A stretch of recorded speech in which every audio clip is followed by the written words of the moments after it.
Hiya, I'm Jasper, and welcome to your video review for Another Life, Season 2. So, as always, I'm going to give you the good, the bad, and the furry. So, to start off with the furry, you know how there was some furry last season? I'd say about that amount of furry this season. So, yeah, if you liked last season, you're going to like this season. Alrighty, moving on to the good, the bad. So, I'm going to spoil Season 1. I'm not going to spoil Season 2. So if you haven't seen Season 1, check the link below for my review of Season 1, and then decide if you want to watch that. Watch Season 1, and then come back and watch this review.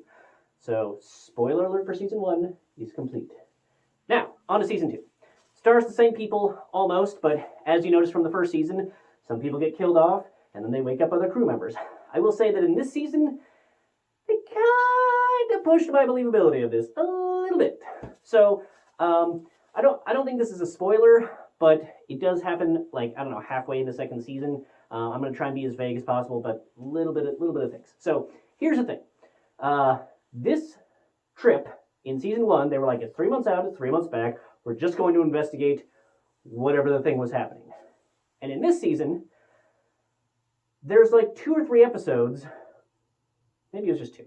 Anywho, there was more episodes than necessary that they seem to come up with. So you know how in Season 1, it was like, okay, well now we have this like weirdo, silicone-based virus or borax-based virus, and then we got to do this thing and get rid of it, and then there's this other thing that happens, and now we're at this, and so it's like they wanted to continue that, but they didn't have enough ideas, so they were like, hey, you know this trip that was only going to take 6 months?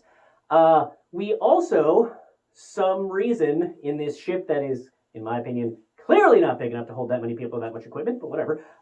We also brought a, colony team. A colony team of 24 people that were going to leave on a planet. That was not your goal with this mission. Why would you bring 24 people that you aren't expected to even wake up? I don't know. It just didn't make sense. The only thing that, and they did not explain it, and I feel like with how many people there were, with how much supplies 24 people would take on a hostile alien planet, I don't feel like they explained it enough, but the only possible thing I can think is that maybe those 24 people were going to be left on whatever planet received the signal, but it didn't seem like that, and maybe I missed something in Season 1, but I feel like this was a brand new thing that they just inserted for Season 2. They're like, oh, by the way, we got 24 people, and there are going to be issues. So, I didn't like that they did that. I thought that it stretched the believability of the point of this mission, and just that episode, 1 to 3 episodes that took up, I did not care for. Now, I sort of understood a little bit of why they did it later on, but I feel like they could have done it a different way and still accomplish what they wanted to later in the season. So, yeah, I thought that was done poorly. But otherwise, I will say that in a show like this, they do a good job of what every show ever in America does, leaving it open for another season. So they did a good job of leaving it open for another season if they want to, but what a lot of American shows struggle with is having a satisfying ending in the event that they don't get the 3rd season.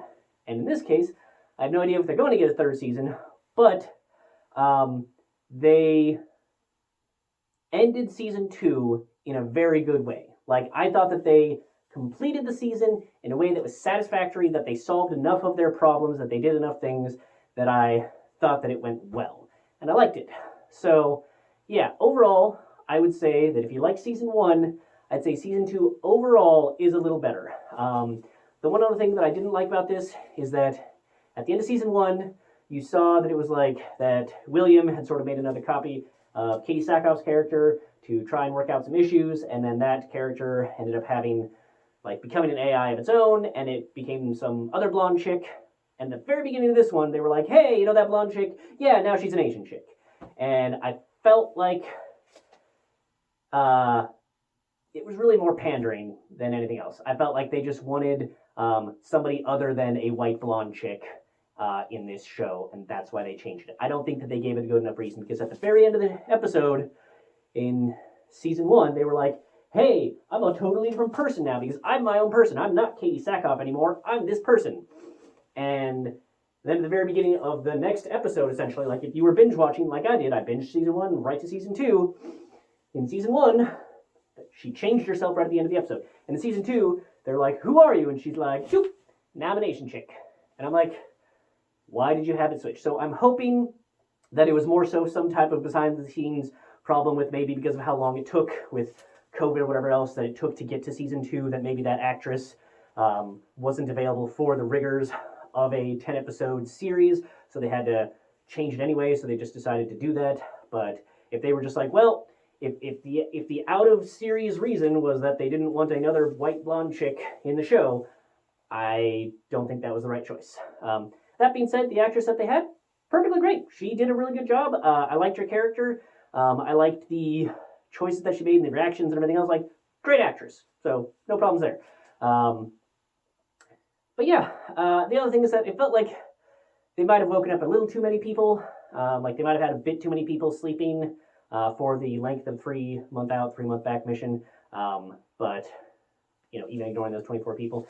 The other thing is that in the first season, it was like, we don't know what time frame this is. Like, it seems like most of the equipment on the ground is pretty much what you would expect in the next, 20, 30 years or something, where you could reasonably expect there to be a ship that kind of looks like the ship that she was on.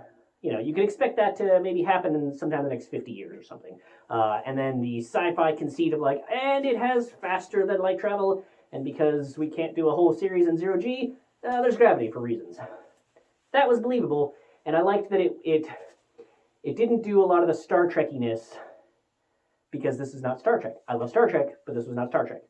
And then in this season, it really kind of seemed like I don't know if they just hired a bunch of Star Trek writers, or if they were just like, this is difficult, so we'll just lean on some Star Trek tropes.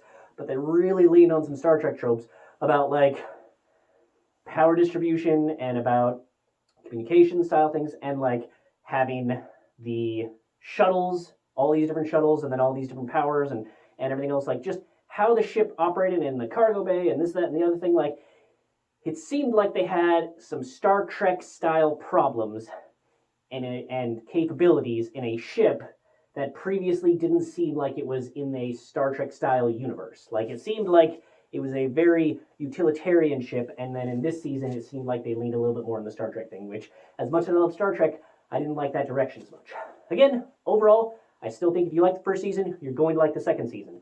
I just didn't like it as much because of some of those problems, but I still liked the ending enough for this season that overall, again, I really like this show. And all the actors and actresses that they chose, even replacing, people with, killing off characters, this, that, and the other thing, thought it was really well done. And again, they still had a little bit of EDM riff going on in some scenes, and I still really liked it. I thought it was still appropriate, and it still went well. So yeah, if you like the first season, you like the second season. And that's really all I have for this one. Thanks for coming. Thanks for watching. Hope to see you at the next one. Bye.